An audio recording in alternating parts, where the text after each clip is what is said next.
c'est la femme qui pousse l'homme à l'épouser. Oui, c'est la femme qui pousse l'homme à l'épouser. Ne comptez pas à ta beauté. La beauté est vaine, la grâce est trompeuse. Des fois, ce sont des femmes qui poussent les hommes de les quitter.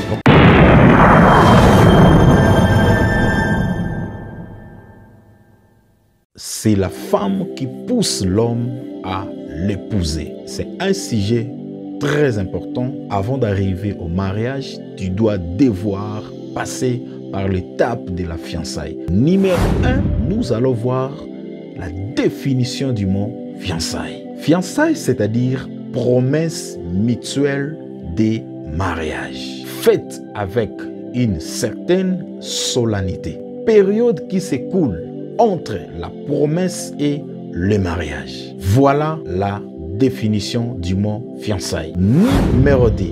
Quelle est la durée légale des fiançailles? Aucune prescription légale n'impose des délais entre la demande de mariage et la cérémonie du mariage. Cela dépend de la manière dont vous vous organisez. Car beaucoup se marient, voire même quelques mois après ou bien quelques semaines après. Cela dépend d'une personne à une autre. Alors maintenant, entrons dans le vif du sujet. C'est la femme qui pousse l'homme à l'épouser. Oui, c'est la femme qui pousse l'homme à l'épouser par sa façon de se conduire et de se comporter. Nous allons voir ça dans le livre des Proverbes chapitre 31, le verset 30 à 31. La grâce est trompeuse, la beauté est vaine. La femme qui craint l'Éternel est celle qui sera louée. Maman ou les mamans, si vous voulez être louée, devenir les femmes d'autrui, une femme mariée, craint l'Éternel. Ne comptez pas à ta beauté. La beauté est vaine, la grâce est trompeuse. Mais la femme qui craint l'Éternel, marchez par la crainte de l'Éternel. Des fois, ce sont des femmes qui poussent les hommes de les quitter, rompre des relations amoureuses, fiançailles, même les mariages, par leur façon de voir l'avenir. Pour plusieurs femmes, leur vision du mariage, ça s'arrête juste au maquillage, aux habillements, au lait de beauté. Cabello, la vie des sorties, la vie d'ambiance, la vie des camarades. Tu es devenu tellement fashion, tellement Facebook, tellement selfie, TikTok, WhatsApp, Instagram. Raison pour laquelle les hommes vous détestent. À peine de commencer la relation amoureuse ou fiançailles, tu demandes directement à ton homme de prendre toutes tes responsabilités à main.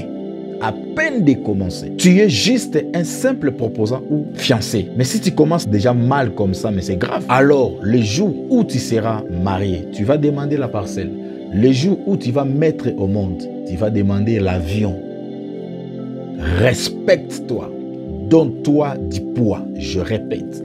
Respecte-toi et donne-toi du poids. Lorsqu'un homme t'a choisi, c'était pour que ce qu'il a en lui, que toi tu puisses l'aider à pouvoir être capable à réaliser cela. Car la femme est une levure qui grossit la pâte de la vie de l'homme.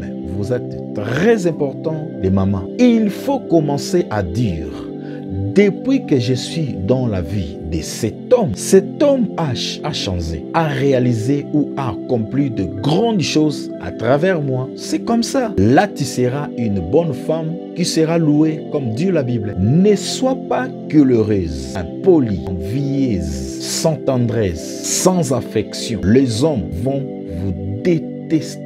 Après avoir vous détesté, là tu commences à dire: oh, tu as joué avec ma vie, tu m'as fait passer du temps pour rien, tu es moins sérieux, si je savais, j'allais pas t'accepter. Mais c'est ta faute. Que tu sois fiancé, marié ou proposant, si tu ne respectes pas ces règles, tu seras détesté. Ce n'est pas seulement pour les fiancés, mais même pour les mariés. Tu seras détesté, même si tu es déjà marié. Comporte-toi bien. Prochainement, je viendrai pour les papas. La femme est un être très important dans la vie de l'homme.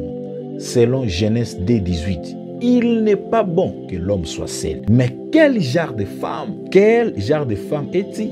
Donnez vous-même la réponse. Regardez bien, depuis que tu es venu marié ou épouse de quelqu'un, les mots bébé, chérie, je t'aime, mon amour, tous ces mots-là sont partis chez le voisin. Tu es devenu kamikaze, archaïque, mécanique, ancienne. Ce n'est pas du tout bon. Il faut cuisiner votre mariage chaque jour. Il ne fait pas la nuit là où on s'aime. Quatrième point pour terminer, faire l'amour avant le mariage pour les fiancés, pour les proposants, c'est un grand péché. C'est la fornication. La fornication ou l'impudicité, c'est-à-dire tout rapport sexuel avant le mariage. 1 Corinthiens 6, 18, la Bible nous dit « Fuyez l'impudicité. Quelque autre péché qu'un homme commette, ce péché est hors du corps. Mais celui qui se livre à l'impudicité pêche contre son propre corps. » Que le Seigneur vous bénisse abondamment. Partagez ces messages partout dans des groupes WhatsApp, Facebook, TikTok, Instagram, YouTube. Partagez ça pour que cet enseignement arrive partout, pour bénir les vies, les couples, les fiancés, etc. C'est la femme qui pousse l'homme à l'épouser par sa façon de se comporter et de se conduire. Je vous aime bien. Bye.